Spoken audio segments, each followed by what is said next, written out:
Hi friends, നമുക്കിന്നൊരു beef fry നാടൻ taste ഉണ്ടാക്കിയെടുക്കാം. അതിനായിട്ട് ഞാൻ 1 കിലോ ബീഫാണ് എടുത്തു വച്ചിരിക്കുന്നത്. അതിലേക്ക് ആദ്യം ഇഞ്ചി ചതച്ചത്, വെളുത്തുള്ളി ചതച്ചത് എന്നിവ ഓരോ സ്പൂൺ വീതം ഇടുക.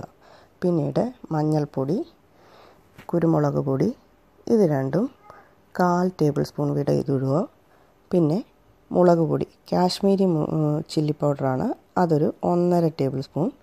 പിന്നെ വേണ്ടുന്നത് ഗരം മസാലയാണ്. Garam masala 1/4 table spoon.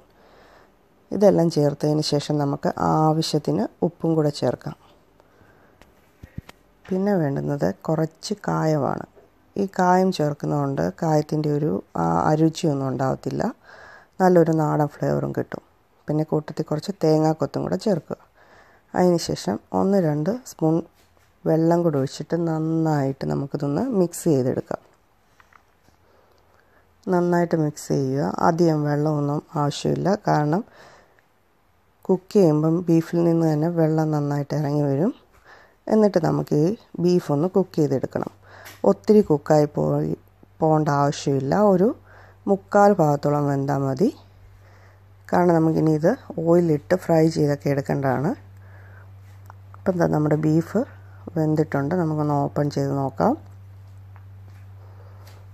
കണ്ടില്ലേ, ബീഫിൽ നിന്ന് വെള്ളം ഒത്തിരി ഇറങ്ങിയിട്ടുണ്ട്. ഈ വെള്ളം നമുക്കൊന്ന് വറ്റിച്ചെടുക്കണം. അത് ഇതിൽ തന്നെ കിടന്നിട്ട് വറ്റിച്ചെടുത്താൽ മതി. അതിനായിട്ട് നമുക്ക് ഫ്ലെയിമൊക്കെ ഇച്ചിരി ഹൈയിലിട്ടിട്ട് വറ്റിച്ചെടുക്കാം. അപ്പോഴത്തെ ഈ പരുവത്തി മതി. അപ്പം നമ്മുടെ ബീഫിലോട്ടെല്ലാം മസാലയൊക്കെ പിടിച്ചിരിക്കും. നമുക്കിനി ഇതൊന്ന് ഫ്രൈ ചെയ്തെടുക്കാം.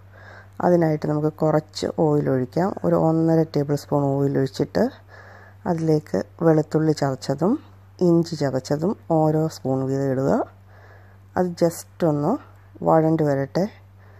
ഒത്തിരി അങ്ങ് മൂത്തൊന്നും പോകേണ്ട ആവശ്യമില്ല. അതൊന്ന് വഴണ്ട് വരുമ്പോഴത്തേന് നമുക്കതിലേക്ക് ഈ മസാല പിടിച്ചിരിക്കുന്ന ബീഫ് അങ്ങോട്ട് ഇട്ട് കൊടുക്കാം.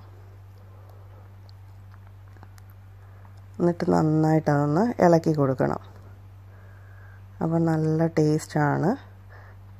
ഈ ബീഫാകുമ്പോൾ നമുക്ക് പെട്ടെന്ന് കേടൊന്നും ആകത്തില്ല. ഒരു പുറത്ത് വെച്ചിരുന്ന് വേണമെങ്കിൽ നമുക്ക് ഒരാഴ്ച വരെ ഇത് കഴിക്കാവുന്നതാണ്. ഉള്ളിയും അങ്ങനെയുള്ള സാധനങ്ങളൊന്നും ചേർക്കാത്തതുകൊണ്ട്.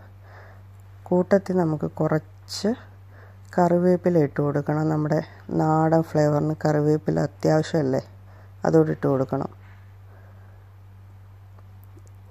ഇടയ്ക്കിടയ്ക്കൊന്ന് ഇളക്കി കൊടുക്കണം. ഇങ്ങനെ എടുക്കുമ്പോൾ നമുക്ക് അധികം ഓയിലിൻ്റെ ഒന്നും ആവശ്യമില്ല. വേണമെങ്കിൽ നമുക്ക് കുറച്ചൊരു ഓയിൽ ഇടയ്ക്കൊന്ന് ഒഴിച്ചു കൊടുക്കാം. ഒരു 1/2 ടേബിൾ സ്പൂണോളം ഓയിലും കൂടെ വേണമെങ്കിൽ ഒഴിച്ചു കൊടുക്കാം. എന്നിട്ട് നമുക്കതൊന്ന് ചെറുതീയിലിട്ട് മൂപ്പിച്ചെടുക്കാം.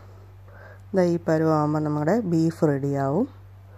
ഇനി നമുക്കതൊരു പ്ലേറ്റിലേക്ക് മാറ്റാം. ഇത് അടിപൊളി ടേസ്റ്റാണ്. അങ്ങനെ നമ്മുടെ ബീഫ് ഡ്രൈ ഫ്രൈ റെഡി ആയിട്ടുണ്ട്. Thank you for watching my channel. നിങ്ങളെല്ലാവരും ഇത് തീർച്ചയായിട്ടും ട്രൈ ചെയ്യണം. നിങ്ങൾക്കിത് ഇഷ്ടപ്പെടുന്നതായിരിക്കും. Please subscribe my channel and support me. Okay.